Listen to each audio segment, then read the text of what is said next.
اچھا سر، سوال میں یہ کہہ رہا تھا کہ اگر انہوں نے اتنی شہادت دی تھی کہ یہ بی بی فاطمہ زہرا سلام اللہ علیہ کو یہ تو ہبا کر دیا تھا، پھر تو سر صحابیوں کو اٹھنا چاہیے کہ حضرت ابوبکر کے خلاف تو آپ تو یہ ناحق کر رہے ہیں بی بی فاطمہ زہرا سلام ہاں، اللہ علیہ کے خلاف.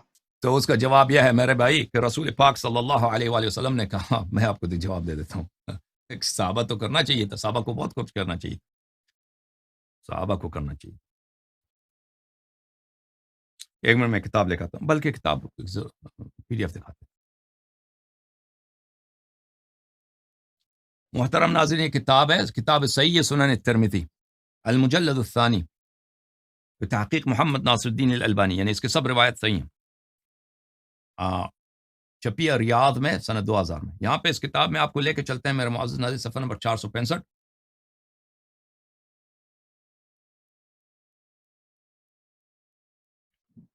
باب ما جاء لترکبن سنن من کان قبلکم، صفحہ نمبر 465 ہے یہ، لترکبن سنن من کان قبلکم، کہ رسول پاک صلی اللہ علیہ وآلہ وسلم نے فرمایا کہ تم پہلے والی امتوں کے نقش قدم پہ چلو گے. اچھا، یہ حدیث صحیح ہے، حدیث صحیح ہے. ان ابو واقد واقد اللیثی روایت کرتے ہیں ان رسول اللہ صلی اللہ علیہ وآلہ لما خرج الى حنین، رسول اللہ صلی اللہ علیہ وسلم چل پڑے حنین کی طرف. مر بشجرۃ للمشرکین، وہاں پہ فتح مکہ کے بعد حنین کی طرف، غزوہ حنین و طائف کی طرف جا رہے. وہاں پہ مشرکین کا ایک شجر تھا، ایک درخت تھا، وہ اس درخت کی پوجا کرتے تھے. مشرکین درخت کی پوجا کرتے تھے. ابھی بتاؤں گا کہ اس کی پوجا کرتے تھے، یہ سب آ جائے گا. یقال لها ذات انوات، اس کو کہتے تھے ذات انوات. نوت جو ہے بیسکٹ کو بولتے ہیں، ٹوکری، کیونکہ آ کے اس پہ اپنی ٹوکریاں، اپنے جو نذورات ہیں اس درخت کو لٹکاتے تھے، اس کی پوجا کرتے تھے، پرستش کرتے تھے. اچھا، یعلقون علیہا اسلحتہم، اس پہ اپنے سلاح وغیرہ جو کرتے ہیں اپنے بھگوان کے ساتھ، وہ ہندو کرتے ہیں، وہ بھی کرتے تھے.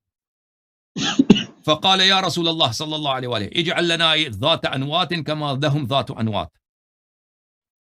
انہوں نے کیا کہا، انہوں صحابہ نے فرمایا، عرض کیا یا رسول اللہ ہمارے لیے بھی ذات انوات بنا دیں.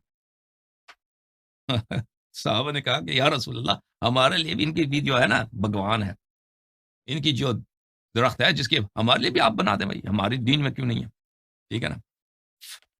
یہ تو صحابہ تو اتنے بیوقوف تو نہیں تھے کہ یہ باطل ہے. رسول پاک صلی اللہ علیہ وسلم فتح مکہ کے بعد اتنی محنتوں کے بعد مسلمان بنایا، ان کو توحید سکھایا، یا کعبہ کی ابھی بتیں توڑی ہیں، تو یہ ابھی خواہش ظاہر کر رہے ہیں کہ ہمارے لیے بت بنایا جائے. فقال کون لهم صحابی النبی، تھے؟ صحابہ کا تو یہ تو آپ کا اصول ہے نا کہ صحابہ کا نام ذکر نہیں کرتے نا، وہ تو آپ کا اصول ہے. ان کو معلوم تھا کہ کون تھے، اب وہ لوگ اب چھپا دیا، ہمیں کیا معلوم. فقال النبی صلی اللہ علیہ وسلم، نبی صلی اللہ علیہ وسلم نے فرمایا سبحان اللہ هذا كما قال قوم موسیٰ، فرمایا سبحان اللہ، یہ وہی ہے جو حضرت موسیٰ علیہ السلام کے قوم نے ان سے خواہش کی تھی، اجعل لنا الہا كما لهم آلہہ. بھلے میں آپ کو آیت دکھاتا ہوں قرآن مجید سے، یہ کون سی آیت ہے، میں آپ کو آیت اردو ترجمے کے ساتھ دکھاؤں تاکہ بالکل آپ کی شکوک دور ہو جائے.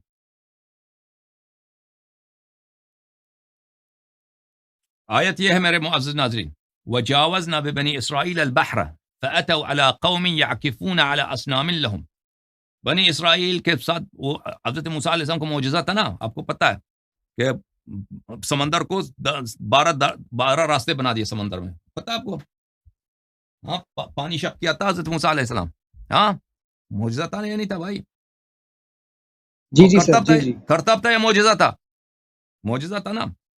بہت عجیب معجزہ ہے کہ سمندر جو ہے کیا ہو معجزہ جائے، تھا. شق ہو جائے، اور 12 راستے، ایک بھی راستہ نہیں، 12 راستے 12 قبائل کے لیے کہ وہ وہاں سے نکل جائے.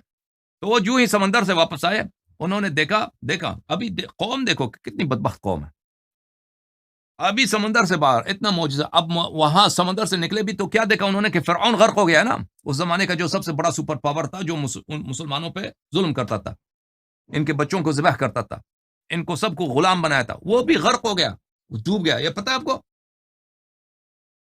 او بھائی پتہ ہے نہیں پتہ؟ جی جی جینیس بھائی. اچھا، فَأَتَوْا عَلَىٰ جی جی قَوْمٍ، سر، آواز نہیں آ رہی؟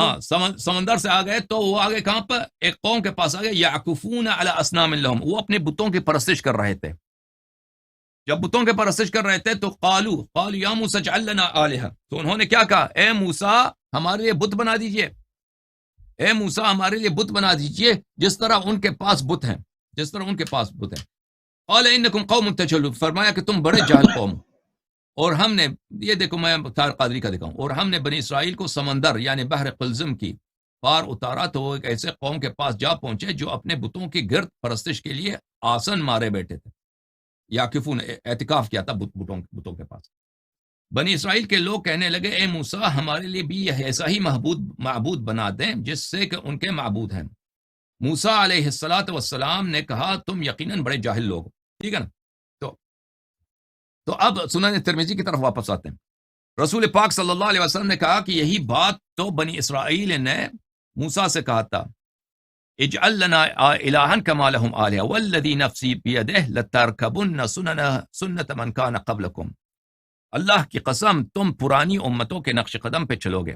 دیکھو میرے بھائی، میں اب یہ حدیث تو آپ نے دیکھا، حدیث صحیح بھی ہے. صحابہ کی حالت آپ کو پتہ ہے کہ ان کی کیا سچویشن ہے. یہ کتاب ہے تحفۃ الاحوذی شرح جامع الترمذی جزء الاول چاپ بیت الافکار الدولیہ. سنن ترمذی کی شرح ہے محمد عبد الرحمن مبارک پوری، یہ پرانے زمانے کے محدث ہندوستان کے، انہوں نے یہ کتاب لکھی ہے.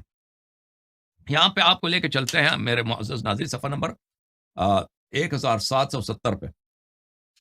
اسی حدیث کی شرح میں وہ بہت مفید جملے کہتے ہیں. اچھا، اسی حدیث کو جب نقل کرتے ہیں نا، یہ وہی حدیث ہے. اس کے بعد اس کی شرح میں وہ فرماتے ہیں قال المناوی، ملاوی نے کہا اسناد صحیح، اسناد صحیح ہے. والسنت لغتاً الطریقہ، رسول پاک صلی اللہ علیہ وسلم نے فرمایا کہ تم پرانے امتوں کے سنت پہ چلو گے. سنت کا مطلب ہے طریقہ، حسنتاً کانت او سیئہ، اچھا ہو یا برا ہو. والمراد ہنا طریقۃ اہل الاہواء والبدع التي ابتدعوها من تلقاء نفسهم بعد انبیائهم. یہاں سے مراد کیا ہے؟ وہ سنتیں جو اہل ہوائے نفس اور اہل بدعت اپنے انبیاء کے بعد انہوں نے ایجاد کی تھی، یہ امت بھی ایجاد کریں گی. من تغییر دینہم، کہ اپنے دین کو تغییر دیں گے. وہ تحریف کتابہم، اور اپنی کتاب کو چینج کریں گے. کما اتی علی بنی اسرائیل حذو النعل بالنعل، جیسے بنی اسرائیل نے کیا حذو النعل بالنعل، قدم بقدم بنی اسرائیل کے نقش قدم پہ چلیں گے. تو سوال آپ کا یہ ہے کہ جب رسول پاک صلی اللہ علیہ وسلم نے فدق کو زہرا سلام اللہ علیہا کو دیا، ٹھیک ہے نا، ہبہ کیا ہے، صحابہ نے شہادت بھی دیا، تو عمر ابو بکر نے نہیں مانا، تو بقیہ صحابہ نے کیوں ساتھ نہیں دیا؟ تو میرے بھائی یہ وہی صحابت ہوتے ہیں نا جن کے متعلق وہ رسول پاک صلی اللہ علیہ وسلم کی زندگی میں وہ کہہ رہے ہیں ہمارے لیے بت بناؤ، ہمارے لیے بت بناؤ. رسول پاک صلی اللہ علیہ وسلم نے کہا کہ تم وہی جو حضرت موسیٰ علیہ السلام کے صحابہ نے معجزات دے کر، بھائی چھوٹی بات نہیں ہے. بنی اسرائیل حضرت موسیٰ علیہ السلام کے آنے سے پہلے کافر نہیں تھے. بنی اسرائیل حضرت موسیٰ علیہ السلام کے آنے سے پہلے سب دین حضرت ابراہیم علیہ السلام پہ تھے، سب حضرت یعقوب علیہ السلام کے اولاد ہیں، یہ سب سید ہیں بھائی، یہ سب پیغمبر زادہ ہیں، انبیاء انہی کے نسل سے. یہ لوگوں نے معجزات دے کر اور ان پہ حضرت موسیٰ علیہ السلام نے احسان کیا، ان کو غلامی سے نجات دیا. ایک بت خانے کے سامنے سے گزر رہے ہیں، کہتے ہیں ہمارے لیے بت بناؤ. صحابہ نے بھی یہی کیا، اور رسول پاک صلی اللہ علیہ وسلم نے فرمایا کہ تم بھی انہی کے نقش قدم پہ چلو گے. صحابہ ہی سے کہا، ٹھیک ہے نا. اور آپ کے عالم نے کیا کہا کہ بنی اسرائیل کی سنت پہ چلیں گے. بنی اسرائیل کی سنت کیا ہے؟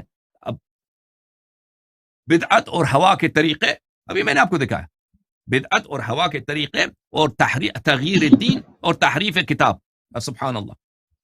اور پھر اس کے بعد کہا کہ انہی کے نقش قدم منہ بمنہ چلیں گے، قدم بقدم چلیں گے. تو آپ کو کیا ہے؟ جیسے بھلے حضرت موسیٰ علیہ السلام کے جب کوہ طور پہ گئے تھے، بنی اسرائیل جو ہیں انہوں نے کیا کیا تھا؟ وہ بچڑے کی عبادت شروع کی. وہ صحابہ کہاں تھے؟ وہ صحابہ ہی تو تھے بچڑے کی عبادت کر رہے تھے. وہ کون تھے؟ اور صحابہ ہی تھے، وہ بچڑے کی عبادت کر رہے تھے. اور رسول پاک صلی اللہ علیہ وسلم نے فرمایا کہ انہی کے نقش قدم پہ چلیں گے، ٹھیک ہے نا. تو یہ حق و باطل کا معیار صحابہ کا فعل نہیں ہوتا. صحابہ کوئی معصوم نہیں ہے. صحابہ کے متعلق رسول پاک صلی اللہ علیہ وسلم نے حجت تمام کیا، بتایا ہے کہ یہ وہی ہے. نبی صلی اللہ علیہ وسلم کے صحابہ میں اور حضرت موسیٰ علیہ السلام کے صحابہ میں کوئی فرق ہی نہیں، کوئی فرق ہی نہیں ہے. بار بار کہا لَتَتَّبِعُنَّ سُنَنَ مَنْ كَانَ قَبْلَكُمْ شِبْرًا بِشِبْرًا أَوْ ذِرَاعًا بِذِرَاعٍ. سب صحابہ کے لیے وہ حضرت موسیٰ علیہ السلام کے سب صحابہ بھی اسی طرح نہیں تھا نا. حضرت موسیٰ علیہ السلام کے سب صحابہ اس طرح نہیں تھے کہ سب صحابہ نے کہا کہ ہمارے لیے اب انہوں نے بچڑے کی لیکن اکثریت نے بچڑے کی پرستش کیا. اکثریت نے, بہت کم تھے جو دین حق پہ رہے. حالانکہ بچڑے کا کوئی فائدہ نہیں ہوتا. بچڑا سب کو معلوم ہے, بچڑا جو ہے گایا جو ہے وہ بھی سونے کا بنا ہوا, سب کو پتہ ہے کہ گایا جو ہے یہ مذاق ہے, یہ خدا نہیں ہے, یہ سب کو پتہ ہے. لیکن وہ بس وہ ضد میں لگے کہ حضرت موسیٰ حضرت ہارون علیہ السلام کی ضد کرنی, اس کا کوئی فائدہ ہی نہیں ہے. مالی دنیا کا تو فائدہ ہے. اب اتنا مال ہے فدق, اگر وہ خزانے میں آ جائے, ٹریجری میں آ جائے نا, تو سب کو تو ملے گا, سب کو ملے گا. ہم سب کی ملکیت ہے. اگر صرف زہرا سلام اللہ علیہ کی ہو تو اس کی اپنی ملکیت ہے, وہ پتہ نہیں کس کو دیں گے, کس کو دیں گی, کس کو نہیں دیں گی. ٹھیک ہے نا. تو اگر اس میں تم مالی منفعت بھی ہے تو یہ تو واضح بات ہے کہ لوگ اگر دنیا داری کریں تو اس میں کیا عجب ہے. جب اس وقت صحابہ نے کہا تھا رسول پاک صلی اللہ علیہ وسلم سے کہ ہمارے لیے بھی ذات انوات بنا دو, ہمارے لیے بھی کیا بنا دو, ہمارے لیے بھی ایک بت بنا دو یہاں پہ. تو اس بت کی پوجا میں تو کوئی فائدہ ہے ہی نہیں. وہ سب کو پتہ ہے اس کا کوئی فائدہ ہی نہیں. عربوں کو بھی پتہ تھا کہ اس کا کوئی فائدہ ہی نہیں, لیکن اس کی خواہش کر رہے ہیں. وہ کیا, کس لیے خواہش, مذاق اڑانے کے لیے, اور کوئی وجہ ہی نہیں ہے. اور کوئی وجہ ہی نہیں ہے, صرف تنگ کرنے کے لیے, مزاحیت کرنے کے لیے, مذاق اڑانے کے لیے. نہیں کہ واقعی یہ سمجھتے تھے کہ بت کی پوجا میں کوئی فائدہ ہے. لیکن اس میں مخالفت, کفر کی حد تک مخالفت کر سکتے ہیں, بلکہ کفر کا بالکل کفر ہے. جو کہتا ہے میرے لیے بت بنا دو, وہ ہے ہی کافر. وہ کر سکتے ہیں. تو مالی دنیا جس میں واضح طور ہے کہ مالی دنیا میں فوائد ہیں, اس کے لیے اگر وہ کریں, الا ماشاء اللہ. دنیا میں کتنے کہ بائی کا حق کہا جاتا ہے, مثلا 2-3 بائی مل جاتے ہیں, ایک بائی کا حق کہا جاتے ہیں. اتنا زیادہ ہوتا ہے کہ بے حساب. ٹھیک ہے نا. مالی دنیا کے لیے لوگ خدا کو بھی بھول جاتے ہیں, پیغمبر کو بھی بھول جاتے ہیں, شریعت کو بھی بھول جاتے ہیں صلی اللہ علیہ وسلم. اوکے بھائی, آپ کے سوالات کا جواب دے دیا میں نے. اب آپ شیعہ ہو جاؤ. ٹھیک ہے سر, اب بات ختم ہے. جینیس بھائی, ہاں, اب نہیں کہنا سمجھ نہیں آئی. اب نہیں جو ہے سر, نا, سمجھ آ گئی یہ اب وہ بات. اساسی سے باطل ہو گیا. یہ فدق کا مسئلہ ایسا ہے نا, ایسا تلوار ہے فدق ایسا تلوار ہے خلفاء کے سر پر, ابو بکر عمر کے سر پر, کہ وہ ایسا مارتا ہے نا کہ 2 ٹکڑے کر دیتا ہے فدق. جو شخص بھی سن لے فدق کی داستان کو کہ انہوں نے کیسے ظلم کیا ہے بی بی سلام اللہ علیہ پر, دنیا کے لیے, رسول صلی اللہ علیہ وسلم کی اکلوتی بیٹی پر. تو یہ حجت ہے. اب تم جان لو کہ تم حق کے ساتھ ہو گئے. یہ اللہ پوچھے گا, دنیا چلی جائے گی, وہ قیامت کا دن آنے والا سر ہے, میں قبر بی حق ہے. فاطمہ سلام اللہ علیہ کے ساتھ کھڑا ہوں.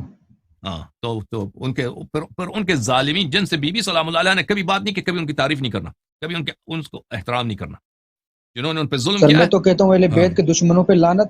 یا علی مدد, زندہ باد. خدا حافظ میرے بھائی, یا علی مدد بولو. خدا حافظ میرے بھائی, خدا حافظ. یا علی مدد سر, وہ تو ہم کہتے ہیں. خدا حافظ ہے. خدا حافظ, زندہ باد. بیوی